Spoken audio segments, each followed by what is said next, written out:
اس کائنات میں ہر شے اللہ کی نشانی ہے۔ جیسے آپ کو اپنے کسی دوست کی دی ہوئی کوئی شے دیکھتے ہی دوست یاد آ جاتا ہے، ایسے ہی آفاق و انفس میں اللہ کی نشانیاں، تمہارے اندر بھی اللہ کی نشانیاں۔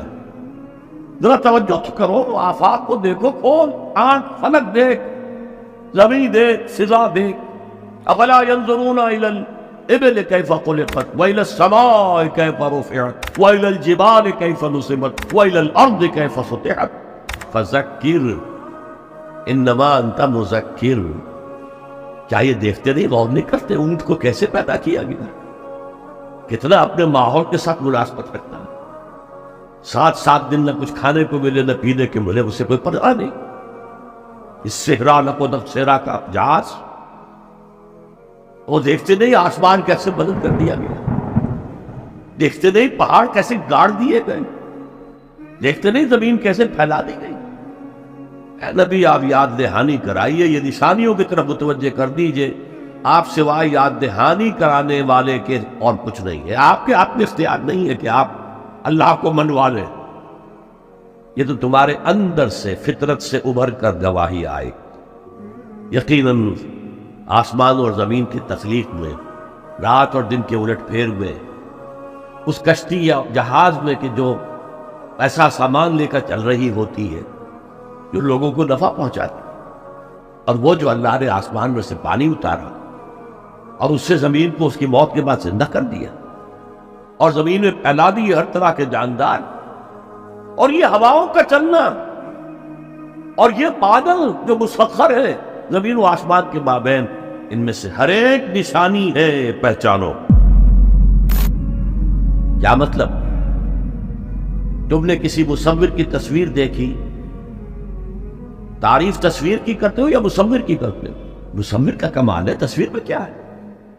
ہاں، وہ اپنے منہ سے بول رہی ہے، اپنی زبان آن سے اپنے بنانے اپنے مصور کی تعریف کر رہی ہے۔ تو کائنات کا ذرہ ذرہ اللہ تعالیٰ کی نشانیوں پر ہے۔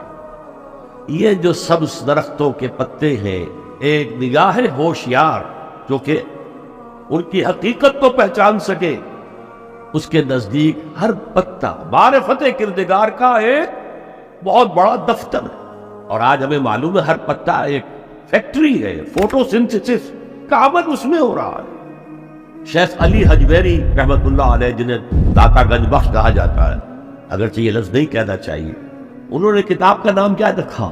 کشف المحجوب۔ جو پردے میں آیا ہوا ہے، اوٹ میں آیا ہوا ہے، اسے کھولنا۔ تم اوٹ میں ہو،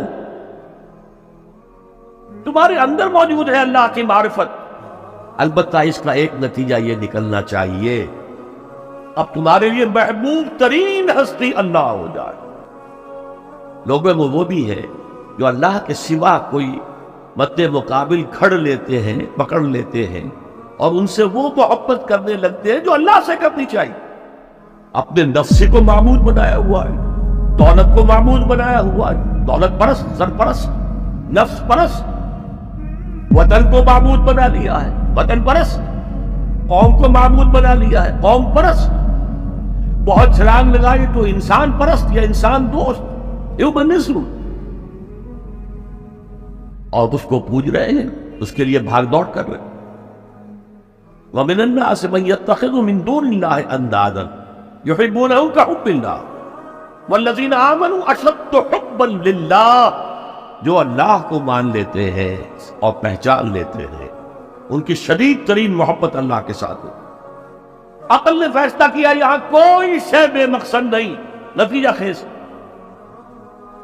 فطرت کہتی ہے نیکی نیکی ہے، بدی بدی ہے، اور ہونا تو یہ چاہیے کہ نیکی کا صلہ نیک ملے، اچھا ملے، بدی کا صلہ برا ملے، عقل کہتی۔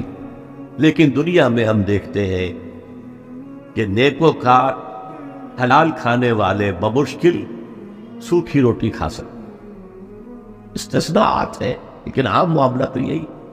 حرام خور، دھوکہ دینے والے، سودی کاروبار کرنے والے، ہیروئن کا کاروبار کرنے والے، منشیات کا کاروبار کرنے والے، انسان کے صفری جنسی جذبات کو بھڑکا کر آمدنی حاصل کرنے والے وہ عیش کر رہے ہیں۔ تو اصول تو یہ ہے کہ گندم از گندم پہ رویت جو سے جو، گندم سے گندم اگنی چاہیے، جو سے جو اگنا چاہیے. یہ کیا ہو رہا ہے یہاں؟ نیکوکاروں کو کیا ملا؟ نسل انسانی کا سب سے بڑا نیک انسان محمد صلی اللہ علیہ وسلم، اور کئی وقت کے فاقے آتے تھے. ان کی نیکی کا کوئی صلہ دیا جا سکتا ہے دنیا میں سوائے اس کے کہ ان پر درود پڑھے؟ اور بدترین انسانوں کو آپ کیا سزا دے سکتے ہیں؟ ہٹلر نے اگر خودکشی نہ کی ہوتی تو آپ اگر فورسپ سے لے کر اس کا ایک ایک رواں نکالتے اور اس کے مسلز کا بھی ایک ایک جو ہے علیحدہ کر دیتے تو کیا اس کے جرائم کی سزا ہو جاتی؟ کروڑوں انسان قتل ہوئے، لاکھوں نہیں. پورا یورپ برباد ہوا ہے، تباہ. خود اس کا ملک جو ہے وہ سب سے زیادہ تباہی کا جو ہے وہ نشانہ بنا. تو دنیا میں ہم نے جزا و سزا کا کچھ نظام قائم کیا ہے، لیکن یہاں نہ جزا اتنی دی جا سکتی ہے جتنا کہ کوئی شخص مستحق ہے.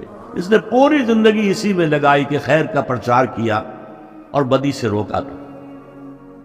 یہی اپنا وقت صلاحیت وہ پیسہ کمانے میں خرچ کر سکتا تھا، اس میں لگا دیا اپنے آپ، اور اسے صلہ دے گا یہاں. تو کیا صلہ ہوگا اس کو؟ اور جن لوگوں نے لوگوں کو گمراہ کیا، شیطان کے چہرے بن گئے، ہزاروں لاکھوں انسانوں کو گمراہی کی طرف دھکیل دیا، ان کو یہاں کیا سزا دی جا سکتی؟ لہذا ثابت ہوا یہ دنیا نامکمل. ایک دنیا، ایک عالم اور ہونا چاہیے، اور وہ عملی ہونا چاہیے تاکہ پوری بھرپور سزا ملے اور پورا بھرپور اجر دیا جا سکے. یہ ہے منطق اور عقل کا تقاضا. خیر و شر یہ فطرت، خیر ہے، شر. آج کل کی دنیا میں تو کہہ دیا جاتا ہے nothing is good or bad, only thinking makes it so. نہیں، دیکھیے بدی ہے، اور انسان فطری طور پر جانتا ہے یہ نیکی ہے، یہ بدی. یہ مورل لا ہے. میں نے کانٹ کا حوالہ دیا، دی مورل لا ود ان، ہمارے اندر ہے. اس کا تقاضا یہ ہے کہ نیکوکاروں کو ان کی نیکی کی جزا ملے، بدکاروں کو ان کی بدی کی سزا ملے. وہ یہاں پورا نہیں ہوتا. اول تو مجرم پکڑے ہی نہیں جاتے، کہ رشوتوں کے دھندے ہیں چھوٹ جاتے ہیں، ججوں کو خرید لیا جا سکتا ہے. بڑا جو ماہر وکیل ہے وہ جتنے گواہ کھڑے ہیں اس مجرم کے خلاف ان سب کو کاٹ دیتا ہے جرح کر کے. تو اس اعتبار سے لیکن جو مسلمان ہے اس کے لیے تو پھر معیار ہو گیا ہے کتاب و سنت. اس کسوٹی پر ہر چیز کو پڑھیے. اگر اس کے خلاف کوئی بات ذہن میں آ رہی ہے تو اسے وسوسہ شیطانی سمجھیے، لاہور پڑھیے، اس کو جھٹک دیجیے، اسے زبان پر بھی نہ لائیے. اس لیے کہ جب تک وسوسے کو آپ زبان پر لا کر بیان نہیں کرتے کوئی گرفت نہیں ہے. اس لیے کہ شیطان کو یہ اختیار اللہ نے دے رکھا ہے. الذی یوسوس فی صدور الناس، وسوسہ اندازی وہ کرتا ہے، لیکن یہ کہ آپ اس کے وسوسے کو قبول کرتے یا نہیں کرتے یہ آپ کا اختیار ہے. تو اس اعتبار سے وہ عقل جو فطرت سے آزاد ہو گئی ہو وہ در حقیقت گمراہی کی طرف تو لے کر جائے گی. میں نے تو آپ کو بتایا ہے کہ اگر فطرت کی رہنمائی نہیں ہے تو عقل جو ہے، جو فلسفہ خالص ہے، عقل خالص، وہ تو سکیپٹسزم اور ایگنوسٹسزم یہ اس کی فطری منزل ہے. لاجیکل وہ لازماً ایگنوسٹسزم یا اور ارتیابیت کے داغ جا کر اس کا واسطہ پڑ جائے. اللہ کو پہچان لیا، اس کی توحید کو پہچان لیا. اب اللہ کو ایک دفعہ پہچان لینا، مان لینا کافی نہیں ہے، اس کے ساتھ ایک مسلسل ذہنی اور قلبی تعلق قائم رکھنا ضروری